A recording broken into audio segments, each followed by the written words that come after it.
Good evening. Check out what is on my head. Oh, baby. This is the Arai Tour Cross 5. We will talk about that in just one moment. A couple of weeks ago, I put my email out there asking you guys to send in your rides because I want to see what you guys got. Of course, I got quite a few Tenerais. No surprise there. If you're on this channel, you either own a Tenerai or are thinking about getting a Tenerai. This week, we're going to go ahead and feature Steve from North Carolina. He has a blue Tenerai, just like me, and it looks awesome. It looks like the first thing that stood out to me is that Tusk tank bag, which is something that I really want. That looks so good, and I'm sure it's very useful as well. Looks like he's got some lower crash bars and a hard luggage rack as well. Very nice. He also has a drone case that is attached to the tail of his bike. And I've never flown a drone before, but how cool is it to take your Tenerai out into the wilderness or some more remote areas and fly that thing around, get some good footage, and just have some fun. That sounds so cool to me. Steve has done 3 long trips with his Tenerai, and I am sure that it performed admirably. And I'm not quite sure where in South Carolina you are, but from the looks of the background of this picture, it looks like you probably have some great gravel, kind of dirt off-road trails out there. Looks like the perfect place for a Tenerai. If you guys want to be featured in one of my upcoming videos, please send me your ride. It does not have to be a Tenerai. It doesn't even have to be a motorcycle. Send it in. I would love to see what you guys got. Okay, back to this helmet. Before we hop on the bike, I just want to talk about it a little bit. I got to give you guys a disclaimer. This specific helmet was imported from Japan. I'm not telling you guys to do this, okay? It is probably not the best idea to do something like this. I decided to do it. I feel comfortable with this on my head. It is your decision to make, okay? This helmet has a very, we'll call it suspicious DOT sticker. Obviously, the Japanese version does not come with that. It is JIS certified and SNEL 2020D certified. I'm just going to say this DOT sticker is, possibly placed there just to get through customs. I'm not saying that is true. I'm just, that's just what I'm feeling. Okay? If you get my drift. Or rift. I'm not quite sure. Let's go for a ride.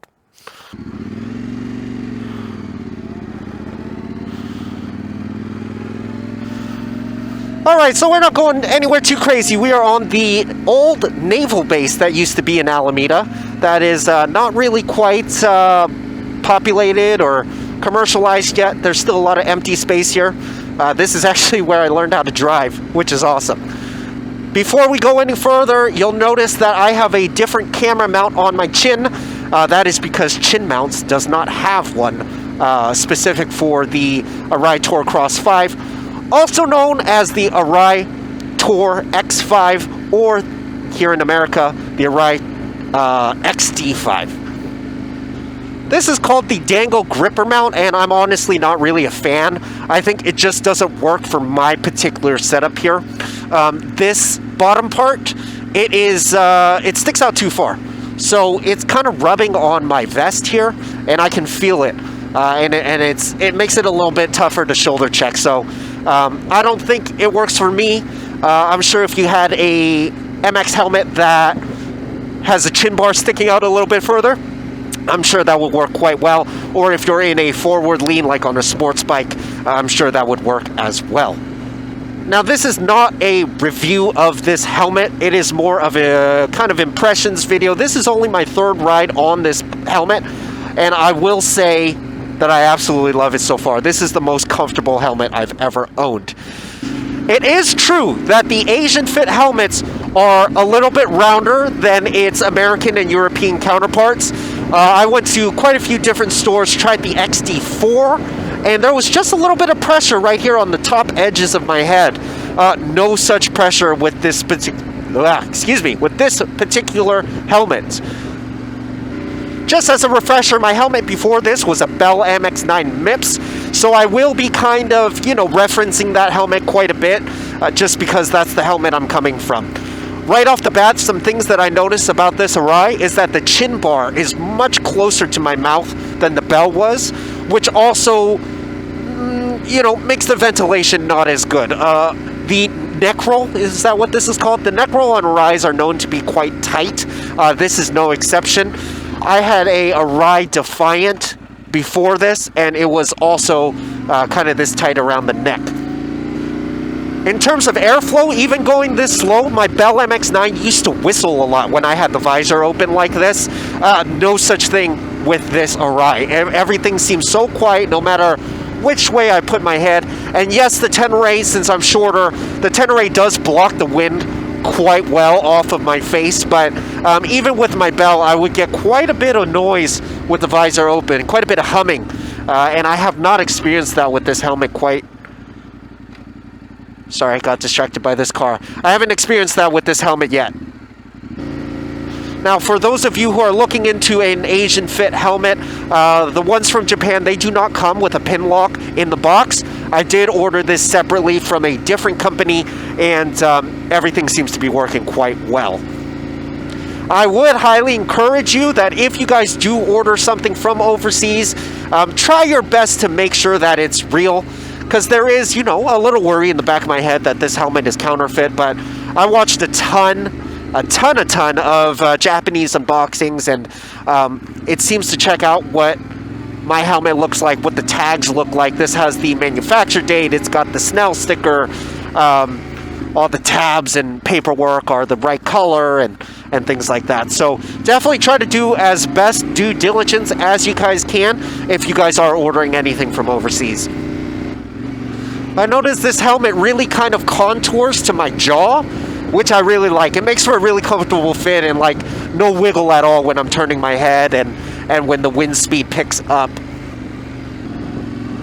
Now this helmet is quite a bit quieter than the Bell MX-9, but most of the time, every time I'm wearing earplugs anyway, so it doesn't bother me too much. I don't usually wear sunglasses with the visor open like this, but a tinted face shield is still very expensive. I think just because this helmet hasn't been released everywhere in the world yet, it's still a little bit hard to get. But hopefully I will get a tinted visor sometime in the future. For all you novice riders like me that are watching this, this is just a reminder to practice. It's important, and it could for sure save your life. I gotta work on my right turns. My left turns are way better, at least my U-turns. Going left is so much easier for me than going right.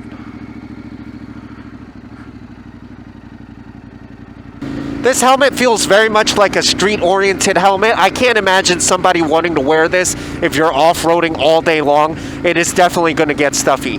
Now, if you have, maybe 4 hours of tarmac to get to where you want to ride off-road, I can see where this helmet comes into play. One thing that does bum me out about this helmet is that it does come with the Snell 2020D certification. The European Tour X5 comes with the ECE 2206, which is what I really wanted, but I do trust that Arai makes a very safe helmet. Just reading their philosophy, looking at how their helmets are made and how their factories are run, I do trust my life with this lid. Let's see the difference in wind noise with the visor closed. I'm going about 32 right now. To my ears, it sounds so quiet. But maybe I'm just used to, like I said, that Bell MX-9, which is super loud, doesn't have a chin curtain, doesn't have a nice neck roll. Another thing I noticed about this helmet is just the quality of the buttons. They're all really clicky. The clicks on the visor are very, very smooth and nice, and it doesn't feel cheap at all, which it better not because of how much this darn thing costs, right? For those of you wanting to mount an intercom like this, I've got my Cardo Spirit. There's not really a good place to put it. I had to put it back further than I wanted just because that was the only kind of smooth area that my Cardo could fit. I'm sure I'll get used to it over time, though. I'm kind of already getting used to where the placement is and knowing where the buttons are. Hi, Birdie. Ah, check out this view though, guys. Absolutely beautiful. That's San Francisco right there, if you guys were wondering. Ah, smells good. Oh, look at this good dog that's off leash. Walking so nice. My dogs would be going nuts. Alright, short and sweet, that's going to be about it. Please let me know if you guys have any questions regarding this helmet, how it fits, how it performs. I'm kind of learning as I go as well. Like I said, this is only my third time wearing it, so I'm sure I will update you all once I have more information, once I have more thoughts about it. But for now, to all you people watching still, you guys are awesome. You guys are the real ones. I appreciate you. All you new subscribers, all you returning subscribers, please ride safe out there. Thank you for stopping by, and I will talk to you guys next time. Peace out.